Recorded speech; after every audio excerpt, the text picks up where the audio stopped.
Maya Angelou once said, "I am woman phenomenally. Phenomenal woman, that's me." We salute the women whose leadership, passion, and drive have allowed them to become role models and pillars of society. Women who continue to shatter those glass ceilings and challenge the status quo. The newsroom presents to you the first annual Phenomenal Women of 2021. The 5-episode series, which runs from December 13th through December 18th, will highlight Guyanese women in various sectors whose contributions have shaped their communities and, most importantly, are paving the way for the women of tomorrow.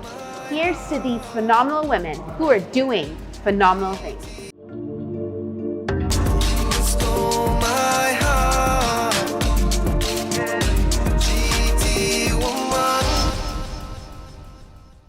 Yolander, so you've been chosen as one of the phenomenal women of 2021. You know, we were going through a list and your name came up right away. How does it feel to be chosen as one of the women? Well, first off, thank you for choosing me.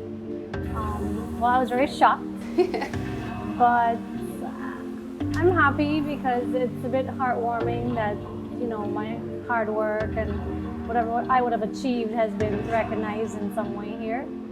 We know that you've excelled academically throughout your life. You know, 3rd place, a common entrance in the country. So where does the drive and the motivation behind this come from? I think it was sort of ingrained in me as a child. My parents especially would have played a profound role there. My mother is very dedicated to her family, and my father always, you know, instilled in us that we should take our education very seriously, and we had really, you know, he had really high expectations of us. Do you think that, culturally speaking, it sometimes is not to our benefit? Yeah, sometimes it definitely could be, it could work against us, because I think for me, I focused so much on academia when I was younger, and I didn't know any other way. I didn't watch a lot of TV or, you know, maybe do a lot of things that kids do. I don't regret it, but perhaps it put a little too much discipline in me as a child. But I want to talk about, you know, the fact that you are a chess champion.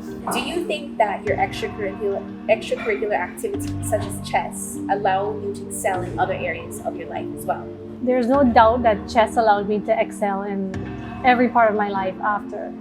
You know, as a child, and it's in your formative years, children have like obsessive tendencies, and so they kind of commit themselves to things even more than as you're an adult and you're more easily distracted. And so with learning chess really early, it taught me, and the game teaches you a lot of discipline. It teaches you composure, because you really can't, if you're doing really well in a game, or if you're not doing really well in a game, you don't want your opponent to see that. And it teaches you, I think most importantly, it teaches you to learn how to deal with like disappointment and loss. Wow, that's very profound. Yeah, I did not expect you to say that. For all of my games, I've learned the most from the games I've lost. Wow, another profound statement. It's traumatizing. So what have you taken from those losses, and how have you applied those lessons to your real life? Okay, so when I lose a game, for instance, immediately I will analyze everything, and I will see, I don't know if that's healthy, by the way. I will analyze everything, and I'll see where I've made my mistakes, where I can improve. And really it teaches you, especially in chess, that no matter how good you think you are, there's better and there's more room for you to improve. So you've spoken about quite a few people, well, in terms of family. Mm-hmm. So I want to know who or what has been Yolander's biggest source of inspiration in your life thus far? Both my parents. Like I said, my mom, she's really dedicated to her family. I definitely couldn't have been where I am now if it wasn't for my mother feeding me while I'm studying. Your mom did that? Yes. Literally fed you? Yes. Wow, wow. Actually, like during common entrance, she was at the school feeding me while I'm studying, like during the lunch break. But then there's my father, who was the one he's very academically accomplished, and he's been a very great mentor for me. Still now, if I want to go for advice on anything, it's my father that I go to, and I really admire like how knowledgeable he is on just about everything. You're the General Counsel and Corporate Secretary at GYSBI, Guyana Shore Base. Oil and gas is obviously, everyone's talking about it, local content, everyone's talking about it. You are literally breaking glass ceilings for women in Guyana.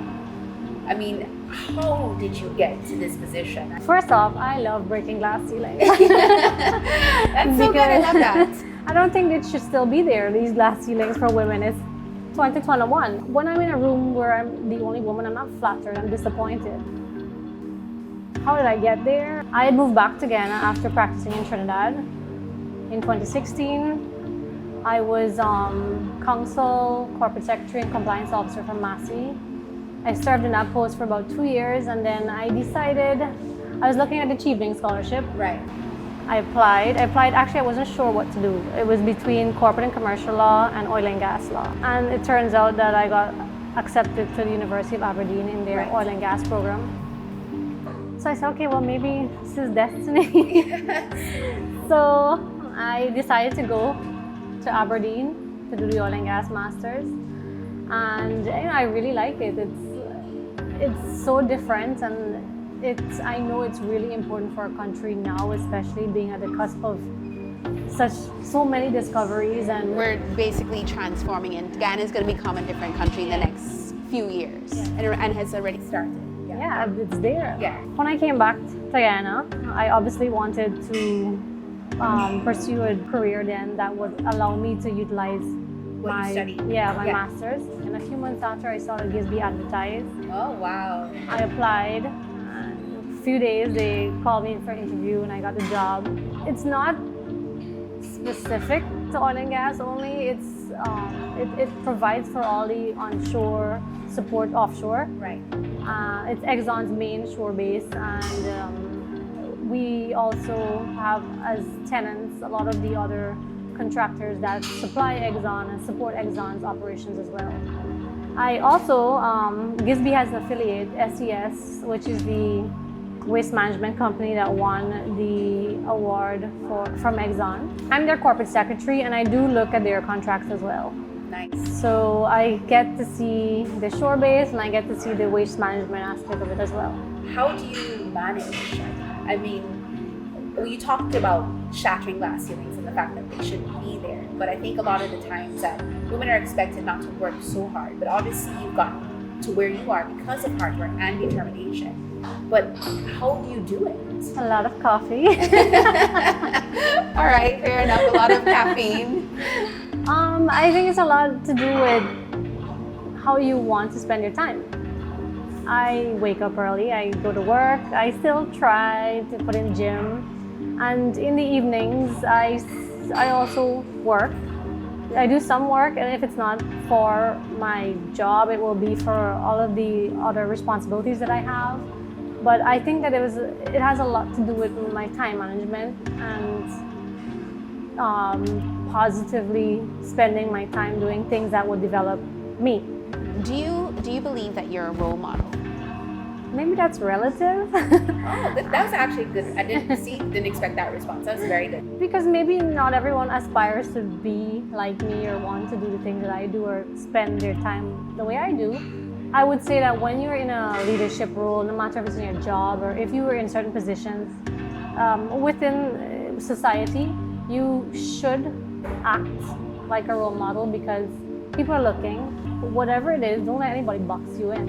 You pursue what you want to do, and if you love it enough, I think that's going to give you enough joy, and in your mind, it gives you enough that you are successful.